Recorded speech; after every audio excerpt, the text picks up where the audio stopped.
Salama, salama, bien-aimés dans le Seigneur, c'est bien moi votre sœur Déborah, l'humble servante du Seigneur et la vôtre aussi. Bien-aimés dans le Seigneur, soyez tous bénis au nom puissant d'Issaïa Congo. Bien-aimés dans le Seigneur, aujourd'hui je viens donner un témoignage. Je viens donner un témoignage sur une servante. Il s'agit de la sœur Béatrice. La sœur Béatrice qui poste ses vidéos sur la chaîne de la servante Victoire. Voilà, la chaîne c'est Femmes décentes Femmes décentes et vertueuses. Voilà, la sœur Béatrice, elle est blanche, elle poste régulièrement là-bas. Voilà, donc je veux parler aujourd'hui de cette sœur-là. Pourquoi je veux parler de cette sœur? Parce que, bien aimée dans le Seigneur, c'est une sœur qui est spéciale. C'est une sœur qui est vraiment spéciale. C'est une sœur que je considère tellement comme spéciale, comme purifiée, comme sanctifiée, comme dépouillée, bien-aimée, que je vous assure, j'avais peur de l'approcher parce qu'elle dégage tellement la sanctification, la purification, je ne vous mens pas, j'avais peur de l'approcher. En fait, c'est la sœur Victoire, la servante Victoire, qui a commencé à beaucoup me parler d'elle. Elle me parlait d'elle, elle me parlait de sa vie, de ses témoignages et tout. Et puis je disais, waouh! J'ai dit, mais ça, c'est le genre de personne, tu as l'impression qu'elle est tellement dans la présence de Tata Nzambe que tu ne peux même pas l'approcher. Donc, c'est souvent ce que je disais à la servante Victoire. Parce que, bien aimé, je vous assure, ce que je dis, je le pense. Ce que je dis, je le pense. Vraiment, elle me faisait cet effet. Je ne vous mens pas, j'avais peur d'approcher cette sœur. Je voulais l'approcher parce que moi-même, j'aime la purification, j'aime la sanctification, j'aime vraiment la pureté. Souvent, elle reçoit un message de dépouillement très très pointu. Elle reçoit des messages de dépouillement, elle reçoit des messages de qualité, de dépouillement très très pointu. Ça veut dire quoi? Ça veut dire que les messages qu'elle reçoit, c'est vrai que nous sommes différentes servantes qui recevons des messages de dépouillement. Mais chez elle, c'est plus pointu, c'est-à-dire c'est des messages de dépouillement, de sanctification qui ne sont vraiment pas faciles à appliquer. Voilà. Ce sont des messages tellement, purifiants que voilà, c'est pas des choses faciles à pratiquer. C'est pour ça que je dis qu'elle reçoit un message de dépouillement pointu. Et bien aimé, je vous dis que là, elle a des messages avec elle qu'elle a reçus depuis des mois, des semaines. Tata Nzambe lui a dit ne les donne pas. Ne les donne pas parce que le peuple n'est pas prêt.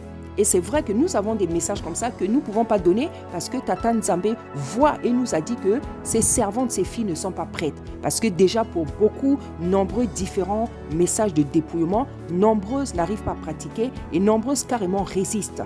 Voilà. Et la sœur Béatrice a un message vraiment pointu, un message de dépouillement pointu.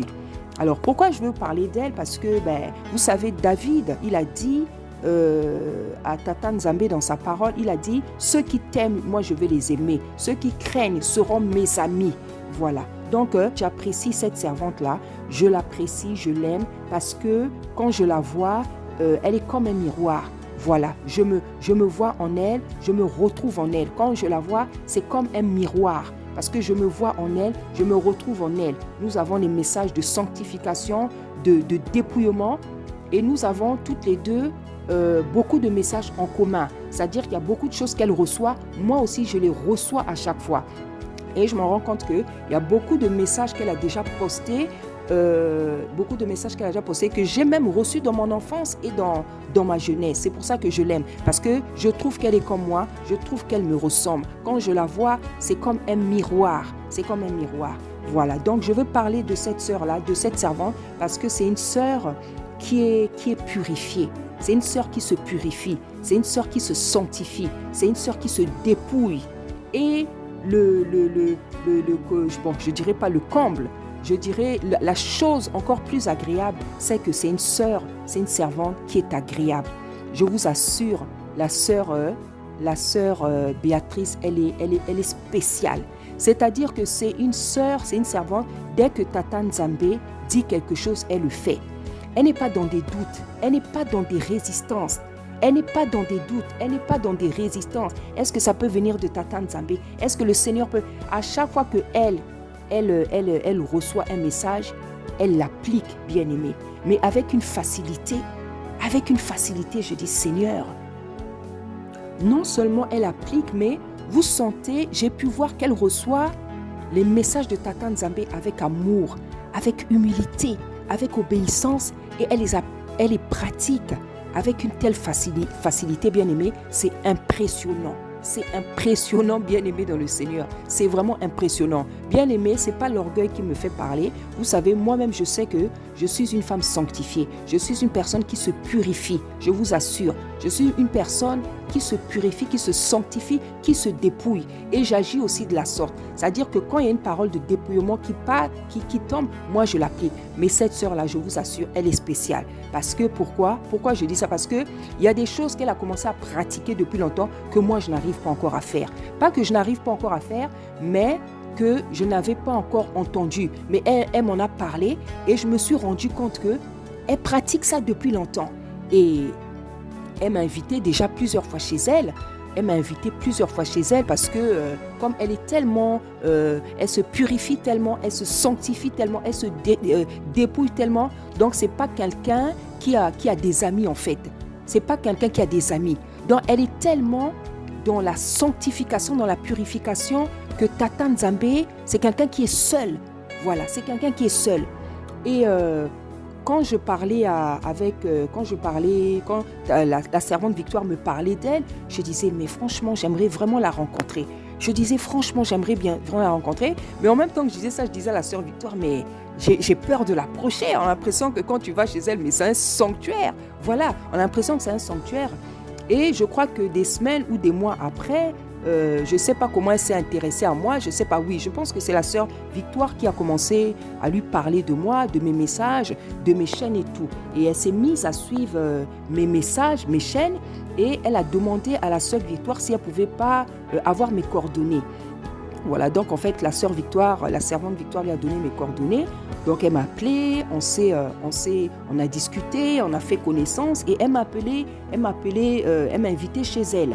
Voilà, donc aujourd'hui, je vais souvent la voir et ça lui fait plaisir parce qu'elle m'a dit que tellement le Seigneur a fait le vide autour d'elle, tellement elle n'a pas de personnes qu'elle fréquente, elle n'a pas de gens qu'elle fréquente parce que Tata Nzambe veut la garder dans la sanctification, la purification. Donc en fait, je suis, je peux dire, la seule personne qui va la visiter. Et en fait, ça lui fait du bien. Ça lui fait beaucoup de bien et c'est une bonne chose aussi parce qu'on est toutes les deux pareilles. On est des servantes, on reçoit des messages de dépouillement, de sanctification, de purification. Donc vraiment, comme on dit dans le monde, qui se ressemble s'assemble. En tout cas, pour cette fois, cette phrase-là est valable.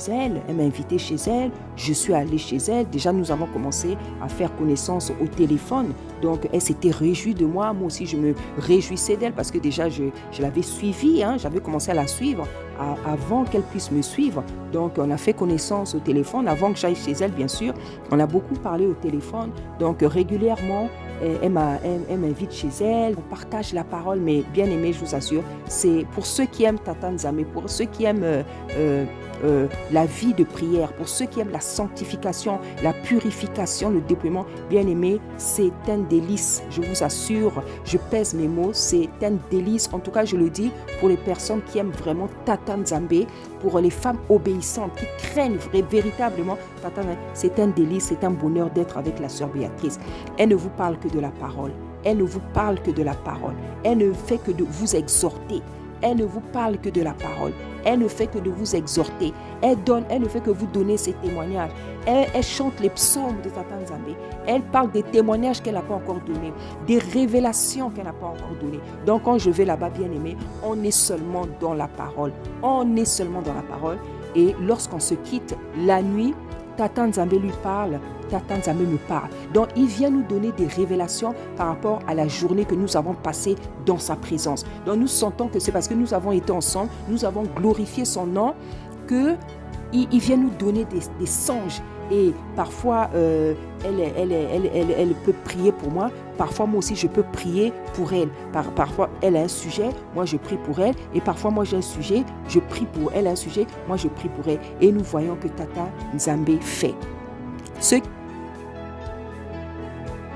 qui est sûr, c'est que elle et moi, nous avons les mêmes centres d'intérêt. Le centre d'intérêt que nous avons en commun, c'est Tata Nzambe, c'est la parole, c'est la purification, c'est la sanctification, c'est l'amour de la parole, l'amour de Tata Nzambe, l'amour de la purification, l'amour de la sanctification. Et je pense qu'en ayant des points en commun comme ça, c'est des relations qui sont intéressantes, qui sont bonnes, bien aimées. Donc voilà, je voulais vraiment parler de la sœur, la servante Béatrice, parce que pour moi, elle vaut la peine d'être connue, elle vaut la peine que ses messages soient entendus, les messages qu'elle reçoit de Tata Nzambe, et elle vaut aussi la peine que ses témoignages soient entendus, parce qu'elle est remplie de révélations, et ce qui est tellement beau, vous savez, ces révélations, elle les reçoit par écrit. Ouais, comme une personne, par exemple, il y en a qui reçoivent par vision, par son. Elle, tout ce qu'elle vous donne là, elle reçoit ça par écrit. Donc, en fait, elle écrit, ça tombe, ça coule. Elle est en train d'écrire. Et quand elle écrit, elle ne sait pas ce qu'elle écrit. C'est comme maintenant, elle est en train de lire, qu'elle se rend compte que Tata Nzambe lui a donné. Donc, en fait, elle réalise que ce n'est pas elle qui écrit. Parce que quand elle relit ce qu'elle reçoit, elle ne savait pas, en fait, ce qu'elle écrivait. Donc, voilà comment Tata Nzambe se manifeste à travers elle. Et je voudrais rajouter, vous savez, bien aimé, Tata Nzambe, il a dit que il va utiliser les petites choses pour confondre les grandes. Il a dit que il se sert des choses viles pour faire des grandes choses. Bien aimé, Tata Nzambe, c'est des gens vils qu'il aime utiliser puissamment. Vous savez, la sœur Béatrice, c'est quelqu'un qui, dans sa vie, a eu la difficulté, certaines difficultés de langage. Quand elle était petite, si j'interprète bien ce qu'elle m'a dit, je crois qu'elle ne parlait pas. Donc, elle est allée dans des écoles spécialisées. Donc, je crois qu'elle n'a même pas pu faire l'école normale. Elle n'a pas pu faire l'école normale, elle était dans des écoles spécialisées. Mais regardez quand elle prêche. Regardez quand elle donne les témoignages. Regardez quand elle prêche. Regardez quand elle parle français. Bien aimé, on ne peut même pas savoir que c'est quelqu'un qui a eu des difficultés. Parce qu'elle parle, pour moi en tout cas, elle parle bien. Pour moi, elle parle très très bien. Donc vraiment, bien aimé, je sais que certains la suivent déjà sur la chaîne de la sœur Victoire, mais j'ai tenu à parler de cette servante, de cette sœur, parce que elle est spéciale. Elle est spéciale. Pour moi, c'est un modèle de sanctification, un modèle d'obéissance, un modèle de purification, un modèle de dépouillement. Parce que c'est une sœur, vraiment, je vous dis, quand elle reçoit les choses, elle le fait. Et parfois, c'est comme c'est un homme, hein, c'est un être humain.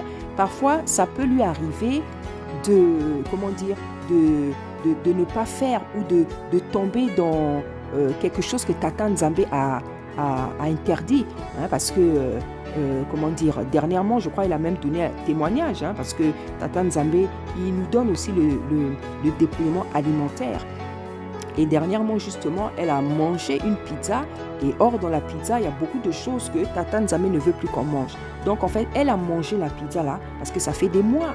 Hein. Aujourd'hui, c'est une sœur qui mange pratiquement plus que des fruits. Des fruits, des légumes. Quand elle prépare, par exemple, le riz, elle va mélanger avec des légumes. Voilà. C'est une sœur, depuis longtemps, qui ne mange plus le poulet, la viande, le poisson. Je ne sais pas si elle en prend. Hein, je ne sais pas. Bon, quoique le poisson, on peut encore manger. Voilà. Mais vraiment, c'est vraiment les fruits, les légumes qu'elle consomme. Voilà. Et dernièrement, donc, je pense que vous avez, pour certains qui suivent la chaîne, vous avez suivi le séance, elle a mangé de la pizza. Et vous savez, hein, en plus, c'était même pas une pizza fait maison, c'est une pizza qu'on vend dehors, chose que Tata Nzambe ne veut pas. Tata Nzambe ne veut pas qu'on mange dehors parce que nous avons des maisons pour manger dans nos maisons et pour préparer dans nos maisons. Voilà. Donc, quand elle a mangé la pizza, eh bien, elle s'est très mal sentie. Elle a commencé à vomir. Elle a vomi donc de 20h jusqu'à 4h du matin. Et je crois qu'à partir de 22h, elle m'avait appelé. Et quand elle m'a appelé, on a commencé à discuter. Elle s'est mise à pousser, à vomir. J'ai dit, mais qu'est-ce qui se passe? Elle m'a donc expliqué. Donc elle vomissait, elle a vomi pendant un moment. Et après, ça s'est calmé. On a pu continuer à parler. Mais elle m'a raconté que vraiment, Et à un moment donné, elle n'arrivait plus à respirer et elle a cru qu'elle allait mourir. Donc, bien aimé, c'est pour dire que les messages que Tata Nzambe nous donne, que ce soit le dépouillement vestimentaire, que ce soit le dépouillement alimentaire, que ce soit le dépouillement dans la maison, les habits à motifs, bien aimé, Tata Nzambe ne blague pas. Tata Nzambe ne blague pas. Il y a ces vidéos qui est là, dernière vidéo qu'elle a faite, où elle dit Tata Nzambe ne blague pas avec le dépouillement. Bien aimé, c'est la vérité. Tata Nzambe, les messages qu'il nous donne, ce n'est pas pour rigoler. Je vous dis la vérité. Jusqu'au jour d'aujourd'hui, il y en a qui se disent, mais pourquoi on ne va pas porter les habits à motifs? Pourquoi on ne va pas porter les habits à... J'ai déjà donné beaucoup de vidéos où j'explique pourquoi Tata Nzambe ne veut pas qu'on porte tel habit avec carré ou avec... Là, je dois donner pourquoi on ne doit pas porter les habits avec des ronds, des boules. Il m'a enfin donné la révélation. Comment on doit s'habiller, pourquoi on ne peut pas manger telle ou telle chose, bien aimé dans le Seigneur. Ce n'est pas de la blague, ce n'est pas pour de la blague. Pour celles ou ceux qui ne prennent pas ça au sérieux, ça c'est votre problème. Nous, on n'est pas là pour forcer aux gens à faire des choses. Parce qu'il y a des gens qui pensent qu'on les force. On ne force personne. Nous, on fait notre travail, on vient donner les révélations que Tata Nzambe nous donne. De la même manière, comme vous dites, on va forcer personne et c'est la vérité. On ne peut pas forcer quelqu'un parce que c'est Tata Nzambe. La Bible dit que c'est l'esprit qui convainc. Donc, donner un message, ça ne veut pas dire forcer quelqu'un à faire quelque chose, pas du tout. Nous, on fait notre travail. Toi aussi, si ton travail, c'est de résister, ça, c'est ton travail à toi. Voilà. Donc, quand on vient donner des messages, il ne faut pas penser qu'on vient forcer personne. On ne force personne. Les enfants de Tata Nzambe, les sœurs, les servantes qui aiment réellement le Seigneur, obéissent à beaucoup de messages. Moi, je connais même des hommes, je discute avec des frères qui sont des serviteurs, qui pratiquent même le dépouillement vestimentaire. C'est des frères qui ont abandonné les habits avec motif. Donc, vous avez même des frères, des serviteurs qui obéissent au message du dépouillement. Comment ça se fait que vous, les femmes, vous n'arrivez pas? Donc, voilà, bien aimé, je voulais parler de la sœur Béatrice, parce que pour moi, elle vaut la peine qu'on parle d'elle, de son obéissance, pas d'elle, mais de son obéissance, de sa sainteté. Voilà ce que je veux dire. Et comme elle me suit aussi, elle suit mes vidéos, une fois, voilà, j'étais chez elle et elle m'a demandé, elle m'a dit, Sœur Déborah, pourquoi tu dis toujours Tata Nzambe, Tata Nzambe? Et je lui ai expliqué, bien aimé, on était sortis, elle était allée me montrer les magasins où elle achète des tissus en fait, et les foulards. Et sur le chemin, elle m'a posé la question. Et j'ai commencé à lui expliquer. Elle était très attentive. Elle écoutait. Et elle m'a dit, pour moi, ce que tu dis, c'est logique. Elle m'a dit, pour moi, ce que tu dis, c'est logique parce qu'il y a plusieurs années, je me pose des questions. Elle m'a dit que pour elle, c'était tout à fait logique que le Seigneur soit noir. Parce qu'elle sait que la vie a commencé en Afrique. Voilà, donc elle a écouté attentivement, je lui ai dit d'autres choses, elle m'a posé d'autres questions à laquelle je lui ai répondu. Bien aimé, vous savez, c'est pas pour rien que dans la Bible, Tata Nzambe parle d'un esprit bien disposé. Vous savez, quand vous avez un esprit, un cœur bien disposé, Tata Nzambe va vous parler facilement, même quand vous ne connaissez pas quelque chose. Il sera pressé de vous parler parce que Tata Nzambe aime les gens qui sont humbles. Tata Nzambe n'aime pas le doute, bien aimé. Tata Nzambe n'aime pas les raisonnements. Les gens qui raisonnent, il y a raisonner et raisonner. Il y a raisonner et raisonner. C'est important de raisonner, c'est important de réfléchir. Mais avec la parole de Tata Nzambe, il faut faire attention. Nous voyons que dans le peuple, dans le désert, le peuple d'Israël, d'Issolélé, le peuple d'Issolélé, Tata Nzambe les avait tous tués.